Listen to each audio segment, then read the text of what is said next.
नमस्कार सगळ्यांना शुभ सकाळ. श्री स्वामी समर्थ. तर आज आहे तुळशीचं लग्न. तर त्यासाठी मी मस्त तुळशीचं रोप काढलेलं आहे रांगोळीमध्ये आणि ही पिवळ्या आणि लाल कलरमध्ये रांगोळी काढली. किती छान वाटते बघा. तर आज तुळशीचं लग्न का लावतात ते तुम्हाला तर माहितीच आहे, पण मला जे माहिती आहे ते मी तुम्हाला सांगते. तुळस ही अगोदर एका राक्षस कुळात जन्म घेतलेली मुलगी होती.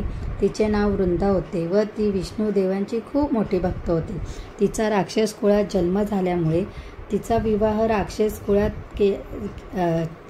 कुळातच झाला. तिच्या पतीचे नाव होते जालंधर. तो एक पराक्रमी राक्षस होता. वृंदा ही विष्णूची परम भक्त होती, त्यामुळे तिच्या पुण्यप्रभावामुळे जालंधर अजिंक्य झाला. त्यामुळे जालंधर गर्विष्ठ झाला व स्वर्गातील अप्सरांसोबत गैरवर्तन करू लागला. त्यामुळे सगळे देव खूप चिंतित पडले. त्यांनी विष्णूचा धावा घेतला. जेव्हा समुद्र मंथन झाले आणि त्यातून जो खजिना बाहेर आला त्यावर जालंधर हक्क सांगू लागला, कारण त्याचा जन्म समुद्रातच झाला होता. त्यामुळे समुद्रातील प्रत्येक गोष्टीवर त्याचाच हक्क असे सांगू लागला. त्यामुळे देवांनी त्याची ती मागणी धुडकावून लावली आणि त्यामुळे जालंधरांनी देवांशी युद्ध करायला सुरुवात केली. वृंदाच्या तपश्चर्येमुळे तो देवांवर वरचढ होऊ लागला. त्यामुळे सगळे देव विष्णूला विनवणी करू लागले की त्यांचा नायनाट करावा, परंतु वृंदामुळे जालंधरचा नायनाट होतच नव्हता. त्यामुळे विष्णूने जालंधरचं रूप धारण करून वृंदासमोर गेले. त्यामुळे वृंदा जप करायचे सोडून जालंधरच्या पायाला हात लावून पाया पडली. त्यामुळे तिकडे जालंधरचे मुंडके उडवले गेले. मुंडके हे वृंदासमोर येऊन पडले. तिने विचार केला, अरे हे तर माझ्या पतीचे मुंडके आहे, मग तू कोण आहेस असं विचारताच विष्णू आपल्या स्वरूपात आले. वृंदा खूप रागवली. तिने रागात विष्णूला श्राप दिला व म्हणाली, तू शालिग्राम दगड होऊन पडशील. तर त्यामुळे नंतर सगळे देव खूप चिंतेत पडले. सगळ्या देवांनी तिची समजूत काढली. नंतर मग तिचा राग शांत झाल्यानंतर तिने विष्णूचा श्राप मुक्त केला. त्यांना त्याच्यातून बाहेर काढले. तिने विष्णूला माफ केले, पण ती दुःखी होऊन नवऱ्यासंगती सती गेली.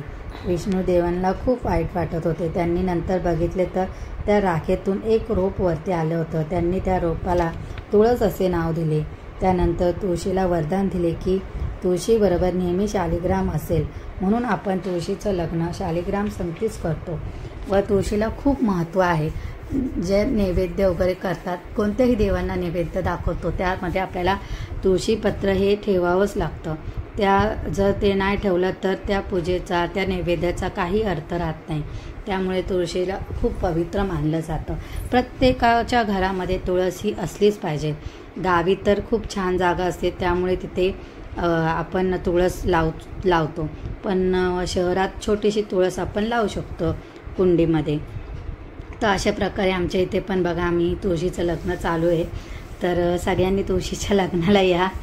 तर तुमच्याही घरी असेलच तुळशीचं लग्न. तर तुळशीच्या लग्नासाठी सगळेजण जमलेले आहेत. आणि हा माझ्या भावाचा मुलगा आहे. बोलतात तुळशीचं लग्न हे लहान मुलांबरोबर लावायचं असतं, तर त्याच्या पण हातामध्ये हार दिलेला आहे.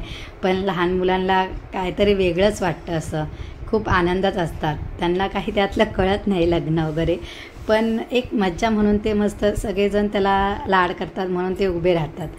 तर आता तो मोठा होत चालला आहे ना, तर जरा लाजतो, पण आम्ही त्याला खूप समजवतो हे चांगलं असतं वगैरे असं सांगत असतो.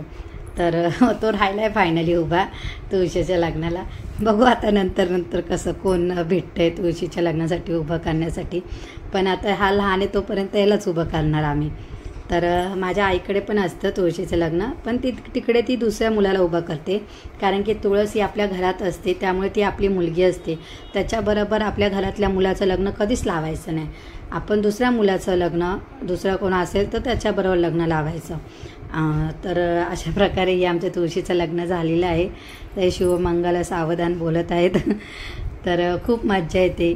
आणि हे आता पूजाचं लग्न हे संपत आलेलं आहे. तर तुम्ही तुळशीचं लग्न असताना तेव्हा नैवेद्य पण दाखवायचं तुळशी मातेला. काही गोड करा तुम्ही, खीर श्रीखंड पुरी काही करा, पण नैवेद्य दाखवायचा नसतो लग्न झाल्यानंतर, व देवीची वटी पण भरायची. तर अशा प्रकारे आता आमची आरती चालू झालेली आहे. लास्टला आरती ही करायलाच पाहिजे तुळशी मातेची. तर असा हा माझा व्हिडिओ छोटासा कसा वाटला तुम्हाला? जर माझा व्हिडिओ तुम्हाला आवडला असेल तर माझ्या व्हिडिओला लाईक करा, शेअर करा, सबस्क्राईब करा. पुन्हा भेटू. बाय.